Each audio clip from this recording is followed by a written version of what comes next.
afternoon. It's not just me. I have an illustrious panel. I'm very excited for this because it is near and dear to my nerdy little heart. I am delighted to be on stage with Alex Wright-Gladstein, immediately to my right, the founder and CEO of Sphere, like the planet, and before that, IR Labs, which is enabling energy-efficient computing, kind of a big deal in the age of AI. I also have Vanessa Fajans-Turner, who's the executive director of BankFWD and the co-founder and principal at Investable Oceans. And we are going to be talking about this idea of the financial supply chain. And in the interest of time, I think what we're going to do to explain the financial supply chain is start by blowing your minds a little bit with some numbers. So let's see, do we have a, yep, okay. Vanessa, kick us off. I get to blow your minds first. Who here has a bank account? That's a trick question. That's right. Well, 24% of the dollars that large Wall Street banks lend out from our deposits touch on fossil fuels and other carbon-intensive sectors. 24%. Okay. Continue, the mind-blowing, Alex. Yeah, it is a wild number. Who here has a 401k or 403b or similar retirement savings account? Also, probably everyone. And what a lot of people don't realize is that the emissions of those are enormous. Mercer came out with a study in September showing that on average, the financed emissions from 401ks are 33 times higher than the direct emissions of companies, meaning the scope 1 and 2. So 33 times more emissions from 401ks than from the companies themselves. Now we're getting a little competitive here. So we went from 24 to 33, and now we have upwards of 90% or more, which is the increase in emissions that companies would experience were they to factor in the financed emissions of their publicly disclosed cash holdings. So whatever is on a company's 10K, looked at based on their bank, their emissions would increase 90 to 112%. This is based on averages of Silicon Valley tech companies. Because they have a lot of cash. Okay, so hopefully let's dig into how this is happening. What is it in the financial supply chain that is causing what are effectively hidden emissions by companies? Alex, I'll start with you. So when you look at 401ks, it's really looking at the emissions of the companies that they're investing in. And because all 401ks are diversified across the economy, and in fact, even if you don't want to diversify across the entire economy, for example, if you don't want to invest in the fossil fuel industry, let's say, which is on a decline, we should hope, I think we all think in this room it's on the decline, might not be the best financial investment, but 99% of people don't even have an option to avoid that type of investment in 401ks. And so as a result, we're investing in very carbon intensive industries in our 401ks, and that's why those numbers can be so much higher than the direct emissions of companies themselves. In fact, talk about how high those numbers can be, right? You have told me in the past, I've interviewed Alex several times because I'm obsessed with this topic, that 401k and retirement investments can account for as much of a third of fossil fuel investments right now? Oh, yeah, yes. Yep. So there are about $1 trillion, depending on how you measure, but about $1 trillion invested in fossil fuel companies from retirement investments in the United States. And that $1 trillion is equivalent to about 1/3 of the market cap of fossil fuel companies. So it's an incredibly important source of capital for the fossil fuel industry. Right. If you wanted to be invested in that in your 401k, fine. But in this case, you're effectively being forced to. That's right. Maybe not fine, but you know what I mean. And then Vanessa, help us understand this 91% to 112% in the context of banking, which is your arena of expertise. Yeah, we often think about decarbonizing our financial supply chain or greening our finances by thinking about what we hear is divestment or changing our investments over. Usually in the investments we can control the most, not the 401k arena. But what we're not looking at is the fact that our deposits or our more liquid assets, bonds and other asset classes, are usually up for discretionary use by banks in their lending activities, which means that these activities and our cash deposits are being used for these banks' activities, whatever they may be. And for Wall Street banks, the largest 6 banks in the United States, which are JP Morgan Chase, Citibank, Wells Fargo, Bank of America, Morgan Stanley, and Goldman Sachs, 24% of dollars they're lending out are going to some degree of fossil fuel company. So I think the reason that we say this is this next frontier and a new frontier is because you as a company or an investor or a capital allocator or whatever your role is here at this conference can be doing a lot of things right and can be having a lot of leakage that you're not aware of, and that leakage is your money, your financial supply chain. So, and not just leakage, but impact. I think we think about impact in terms of corporate responsibility, in terms of financial allocation, our investments, our philanthropy, and our sort of activities within those realms. We're not thinking about our banking or our 401ks and our other financial products and materials, which actually, as we see here with 91 to 112%, are accounting for vast majority, sometimes more than many of our other emission-related activities. right, absolutely. So it's not leakage, it's in fact opportunity. That's right. Which is so we've blown your minds, and now we're here to talk about how we can make this a little bit better. Let's start with this BankFWD tool.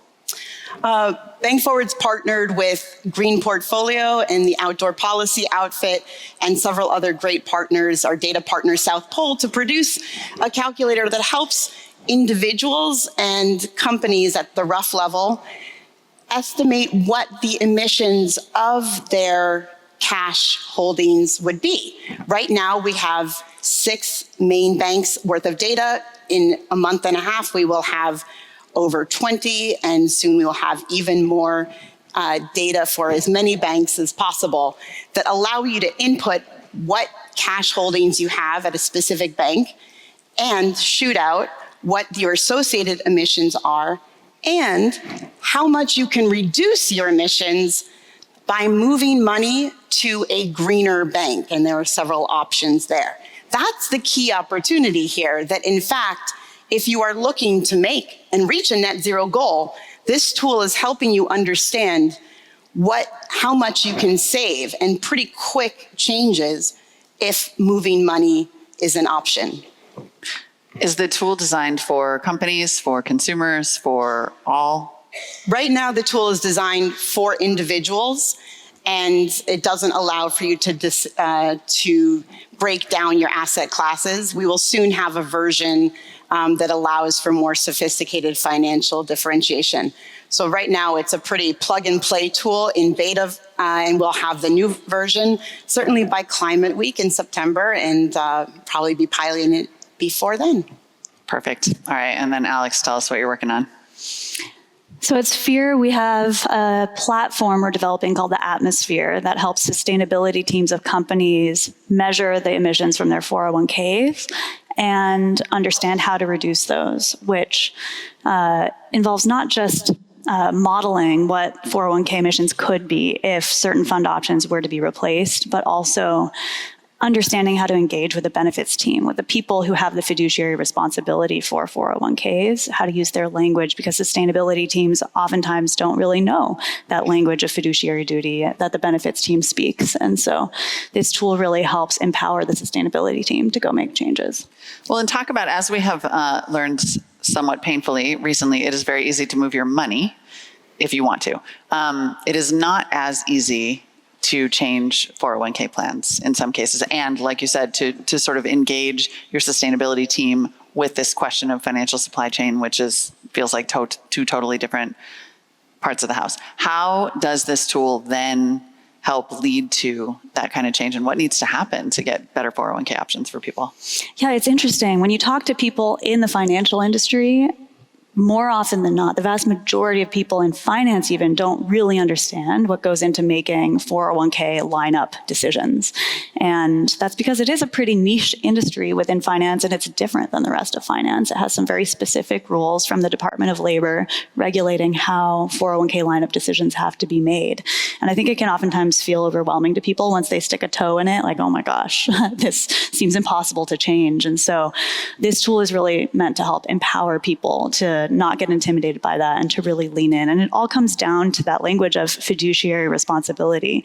And there's a very real legal requirement for the members of the 401k committee, which is a committee at any company typically that decides what funds go in a lineup. It typically meets quarterly, and they have a very real fiduciary responsibility to make sure that the options in that lineup are priced competitively with their benchmarks. They have good performance compared to their benchmarks. And if they're not on top of that, there are lawsuits that take place all the time in the 401k industry. And so that's why bringing together that language of climate with that language of fiduciary responsibility is so important. Right. And both of these fundamentally, I think, are an awareness play. It is about helping people understand that there is such a thing, one, as a financial supply chain, two, that you can have some impact as an individual and an individual in a company saying, I want these different options. How did you both, very quickly before we talk a little bit more about your tools, how did you both arrive at these solutions? Vanessa, I'll start with you. We have been looking for any number of ways to make large-scale changes, knowing that finance is driving, as everyone in this room knows, our key decisions around climate, and looking also at some of the barriers to making and scaling progress. And as we look towards shifting large amounts and flows of capital towards green solutions, we have to also understand where our capital is going now. And we like to say, as I know Alex does too, if you can measure it, you can manage it. And understanding first where the money that we aren't specifically allocating or managing, understanding that it's actually not neutral, but in fact has a purpose and is having an impact even if we don't know about it. So we work a lot with individuals who are thinking about their personal financial impacts and thinking about individual donations, 5% or more if they have a foundation, or perhaps 1% of their net wealth, which is quite generous compared to the national average. If you're giving away that amount of money, then compare that with where your cash or other liquid assets are having impact. If they're in a large bank that is allocating up to 24% of assets towards fossil fuels, even if you're giving all 1% or all 5% or more towards climate philanthropy, and if you have some portion of your portfolio and investments in green assets, you are still largely undermining your own personal choices. And this is about getting to a net effect and a net positive impact that helps people make the most of their money. That's what we're here to do. Mm-hmm. I came at this from the perspective of a plan sponsor, as it's known in the 401k industry. So this is my second company. My first company, we spun a technology out of MIT that helps make data centers and supercomputers more energy efficient by using light to move data between chips.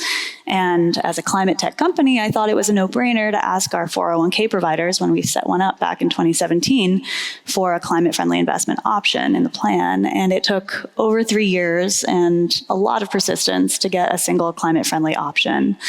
And so that is where my journey started, of just trying to talk to as many people as I could in the 401k industry to learn why is it so hard to do climate-friendly investing in 401ks. Yep. And now you have a fund that is available for 401k managers should they want to add it. That's right. So in addition to the Atmosphere tool, we have what I call the easy button for benefits managers, a climate-friendly fund that's designed to check the boxes of what they look for from a fiduciary perspective. And it's called the Sphere 500 Climate Fund. And none of this is investment advice.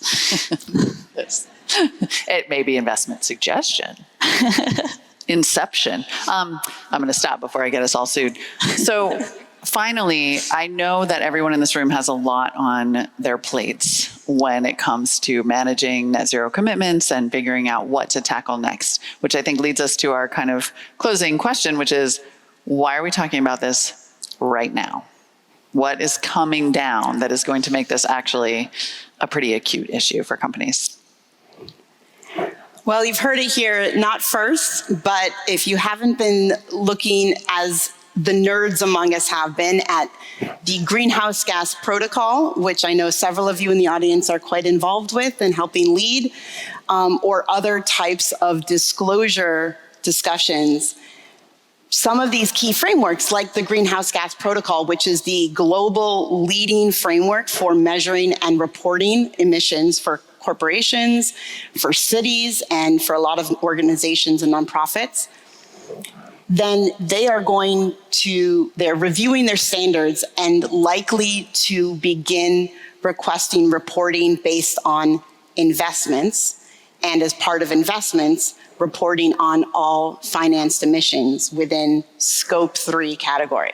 It's technically going to be part of Scope 3 category 15, which is called the investments category, and they're reviewing what will be required or recommended reporting. And it looks like your financed emissions and financial supply chains will be increasingly, not just on the radar, but increasingly part of standard reporting. This means that the 91% increase in emissions over what companies were already reporting is potentially coming down the pipeline. Those numbers are quite high based on the fact that lots of technology companies are very cash rich. That may not be the case for many of the companies here, which are largely investing, but it's still worth knowing and getting ahead of now, so that that number doesn't come as a big surprise. Mm-hmm.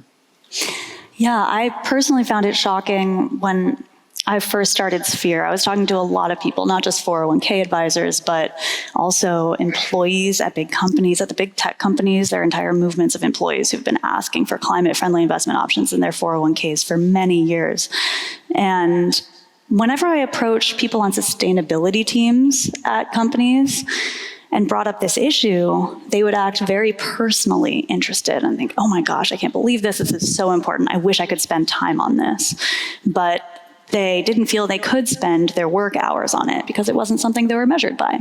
And a lot of companies, sustainability teams, do work towards the reporting as measured by the greenhouse gas protocol, which is what the EU points to. It's what the SEC is thinking about pointing to for the guidelines on how to measure emissions. And so the fact that the greenhouse gas protocol is now likely to start including the financial supply chain for the first time, not just financed emissions from a product perspective, but from the supply chain perspective, which includes bank accounts and 401ks, is exciting because for the first time, sustainability teams, now that they're hearing this, they're coming to us and saying, oh, wow, now this is something that I need to pay attention to. Can you help me understand what are the emissions from our 401k and how do we go about improving that before we start having to report this?